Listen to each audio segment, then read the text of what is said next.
I'm Heather Schweitzer. I'm 30 years old. I was diagnosed when I was 28, and I actually found the lump on Christmas Eve. You know, the day that I found out I had cancer, I actually had a women's conference that night, and I had to go serve on the greeting team. One of the speakers that weekend was a pastor who I love, and she talked about her experience with breast cancer. So coming away from that weekend was when I kind of just made up my mind that I wasn't going to let myself think about all the what ifs. I chose to do this at the art studio. My photographer brought up the idea of using this location because I knew I wanted something inside. I knew I wanted something really different outside the box. It's kind of just how I live my life. I don't really want to conform. I like having a little bit of crazy unpredictability. I'm kind of a fly by the seat of your pants kind of girl in a lot of ways. So I just thought it would be a great place to get creative and see what happens. I went to high school with a girl who owns a water sports place over at Chesapeake Bay, and Beyond Boobs happened to have an event there. I was really sick from chemo. I had just shaved my head. You know, I wasn't really feeling like going. And of course the Beyond Boobs people came, introduced themselves, just welcomed me, and I knew it was something I had to get involved with. Everybody's fighting something. So, you know, you can really get around a group of women who are living what you're going through. And they just encourage you to do it with a good attitude and live your life fully and enjoy whatever you can out of this journey. Even though it's not the most ideal situation, you still have life to live.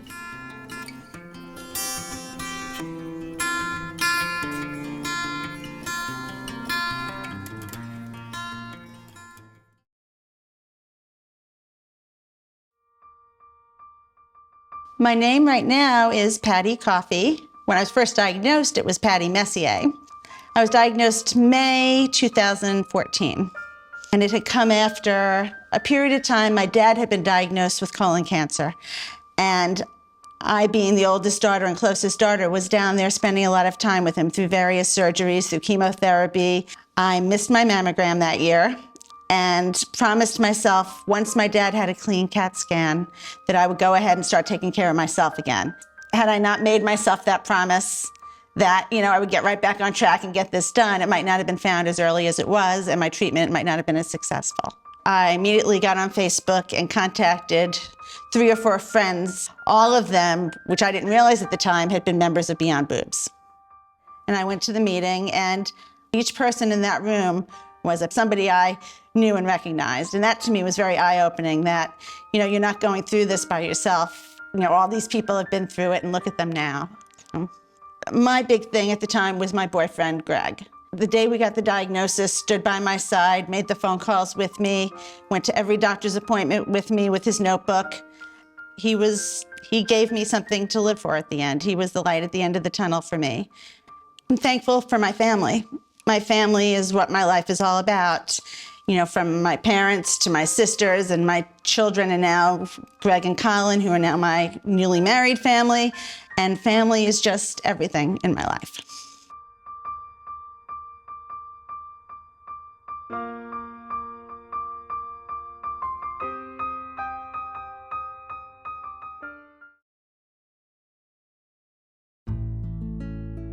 Hi, I'm Stacy. I was diagnosed at 41 with breast cancer. Didn't know what to think, what to feel, didn't know what to say. Decided to call my husband. I think that was probably the hardest part. I just remember him telling me, whatever it takes, you're going to get through this. We're going to do it. And we did. We did all the surgeries. There was 10 surgeries in total. I went through chemo, radiation, did everything possible to keep the cancer at bay. I think for myself, the hardest part wasn't during the process, it was afterwards. My whole last 2 years have been going to the doctors and taking care of everything. I didn't even know how to live anymore. Being able to lean on my sisters meaning Beyond Boobs, they were the ones that brought me back out of that darkness. They were the ones that were there for me. They understood what I was feeling. They knew those fears. I appreciate that from them. They've given me motivation to do things that I've never wanted to do before, like jump out of an airplane. I feel like I'm living now. Every day, I look for opportunities to make it the best day. I'm actually fulfilling life again.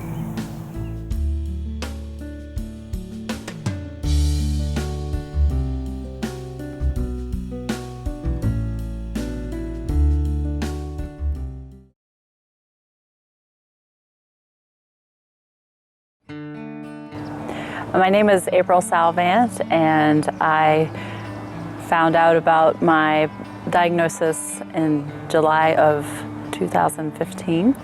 I had been living overseas in Haiti previously, and so I had to come back to the United States for treatment.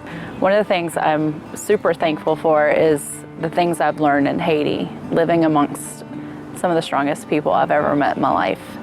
And knowing the hardships and the things that they've gone through and I've seen them go through with joy and with such resilience, it's taught me to be a stronger person. I really am lucky to live in the United States and have access to really good health care.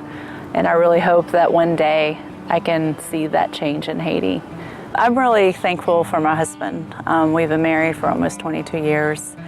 Just having someone who keeps their vow for better, for worse, in sickness and in health. And he's really just been amazing during this time. Just thanks for being so strong and for picking up the slack on the days when I've been really sick and sitting with me in the hospital, sleeping by my side, and just really taking good care of me. I kind of had just this fighter spirit in me of saying I'm going to beat it and I'm going to be okay and I'm going to see my grandkids one day, and remind yourself to dwell on the good things and just trusting God, and it's all in His hands.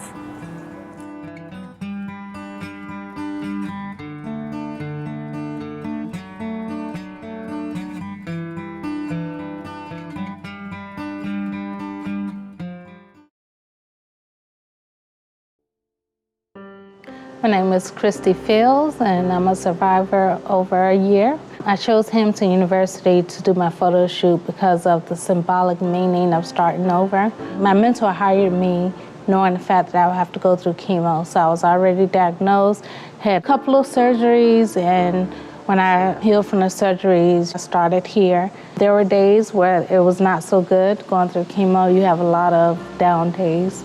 I would just come here to reflect and pray, and my surgeon at the time was just drawing on the paper saying how we're gonna fight it and do other surgeries, and I'm still trying to process the fact that he told me you have cancer.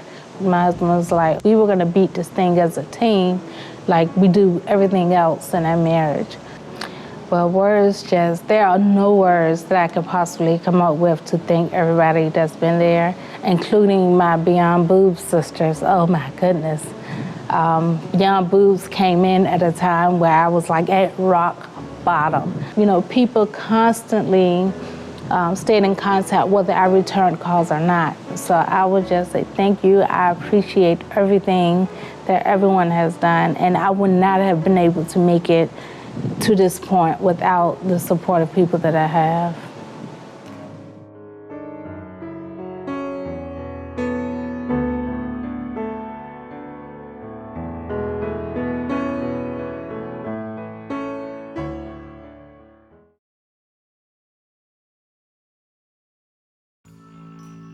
My name is Deidre Sanchez. Everybody actually calls me Dee. First time when I found out that I was diagnosed with breast cancer, it was actually 2 days before the new year. It was December 30th, 2013. I was not totally prepared for it. I think my husband was more prepared for it than I was. The thing that helped pull me out of the cancer funk was listening to music during my chemo treatments and listening to the words of the songwriters and how they say you can do it, you can overcome, you can pull through, take a step at a time. Because of my love of music and because of my faith, and just to be out in nature and amongst just creation in general. You know, because everybody, when they hear that word, it's like, oh, you have cancer? But when you talk about it to anybody at Beyond Boobs, they just lift you right up. And the things that they've done for us to where we've gone zip lining and how to live beyond cancer and, you know, have fun doing it.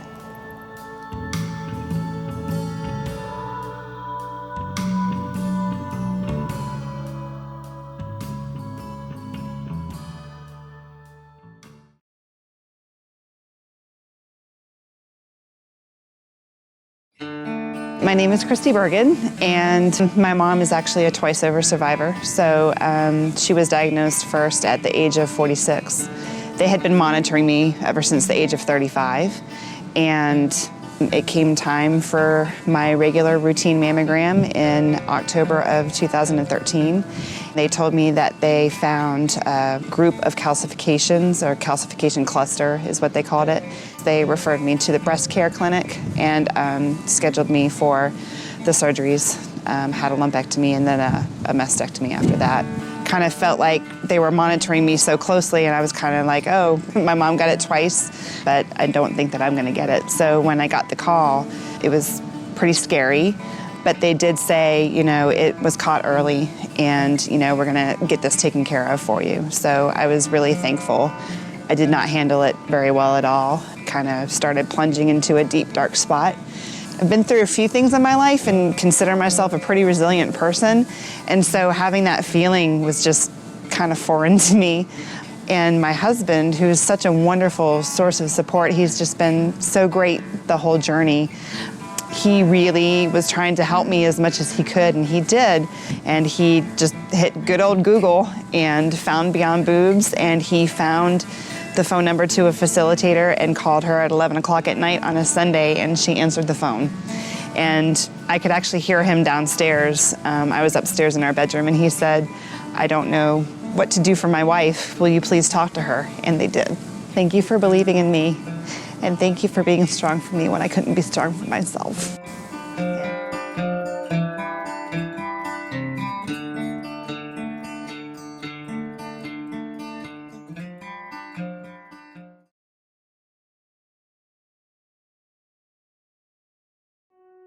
My name is Mary Jo Wilfong. I was diagnosed June 13th, 2014. I was in a huge denial. My life was crazy. I'm working full-time, going to school full-time, and I didn't want cancer stealing my time.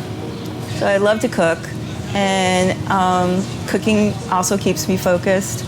It gets my creative side going. I love playing with ingredients and the smells of herbs, and to turn that around and create a beautiful meal and serve it to friends and family. Somebody that I had worked with was a cancer survivor, and I remembered that she was part of this group, and then I kind of forgot about it, and then other people who were supporting me said, you really need to get in touch with her and see when the next support group meeting is before you go for surgery. There was probably about 50 women in this house. It was completely crowded. Everybody was talking and about cancer and treatments and, you know, what's going on and my next, you know, wig being bought. And that's when everybody shows you their boobs and shares their scars. And that was a reality check, because that's what I was going to look like, and that's what I needed to see.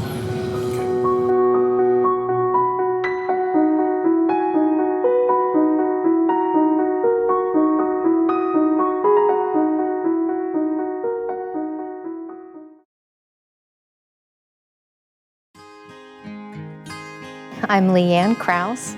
I work in the school system, and we were off for Christmas, and I had just had my 37th birthday. The doctor said that they didn't think it was cancer because it was not spiculated. It was nice and rounded. Biopsy showed that it was. My doctor took the lump out on a Friday and promptly went on vacation the next week and told me by Tuesday that I would know. And so I started calling on Wednesday, and when nobody in the office wants to talk to you, you kind of know it's not good news. My kids were my motivation. I needed to get through it for them, be as strong in their eyes as my mother had been for me. The road to life is wide open, and I can do what I need to do or what I want to do. If I want to travel, I can travel, and I have no ties binding me. So the photo shoot today was supposed to represent, you know, a convertible with wind in your hair and open road and a packed bag and all the opportunities that this side of 50 will offer me.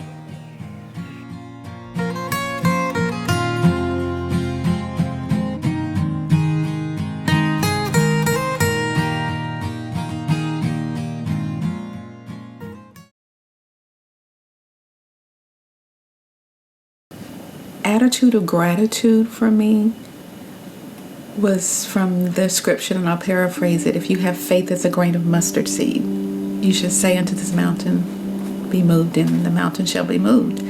So when you see a long road, you know you don't know what's around the curve. But if you have faith, you know you can make it through.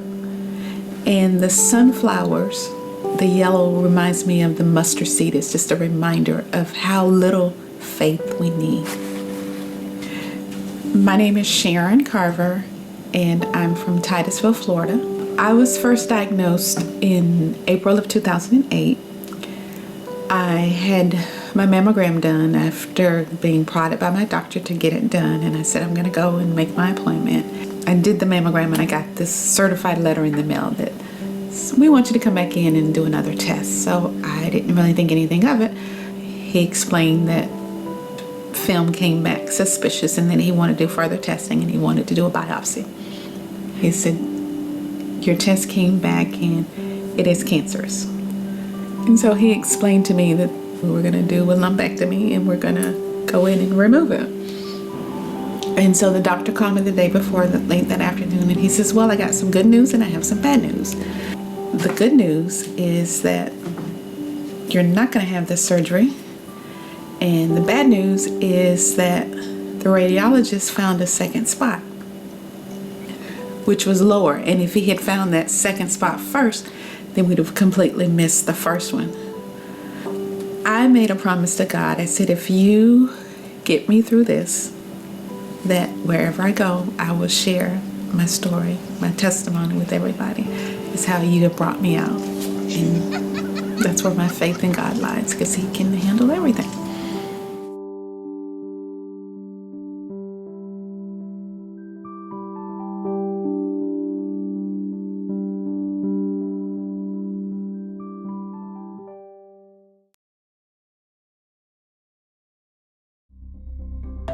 Let's see, my name is Alvita Henderson, and I first was diagnosed at the age of 36. Was diagnosed with triple negative breast cancer, and that was in 2010. So 2014, I had a reoccurrence. In August of 2015, we realized that it came back again. So it has been here 3 times. Praise dance is a form of dance that is a form of worship. So with that, it kind of empowers me to fight. My ancestry and my heritage is very important to me because of the strength of the people that came before me.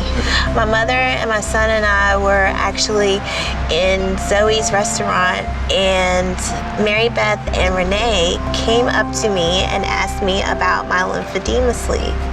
And I explained to them what it was for because it was a really unique pattern on it. And I explained to them that I was a breast cancer survivor. God means for me to be here for a reason, and He's not going to allow me to leave this earth until I have finished what He has called me to do here. To me, that's what keeps motivating me.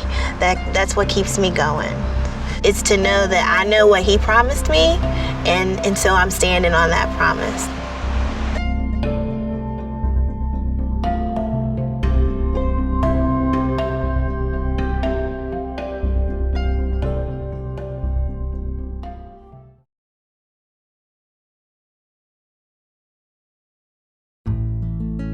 My name's Adriana. I was diagnosed 3 years ago at the age of 34.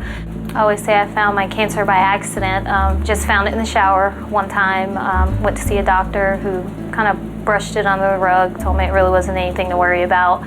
Sent me for a mammogram and ultrasound, and within about a week, I got the call that tells me that I have cancer. The fear set in kind of immediately because I immediately thought about my daughters and what they were going to do. They helped me simply by pulling me out of bed every day. You know, they kept me and wouldn't let me go to those dark places. Thank you, babies, for always keeping me where I needed to be, never letting me feel sorry for myself, and always letting me know how much you need me, because that kept me moving. You never, ever, ever give up. And they taught me that, because you have to get up get dressed, put one foot in front of the other, no matter what's going on, because life's hard and you got to keep it moving. So thank you, babies. I got to a point where I felt like I couldn't really express to my babies how scared I was, and I didn't want to let my family or my friends know how scared I was, and so I decided to call them one day, and I went to a meeting. And so I've often told them, the doctors, they saved my life physically, but Beyond Boobs saved me in every other way. I'm hooked. They can't get rid of me now. So, yeah.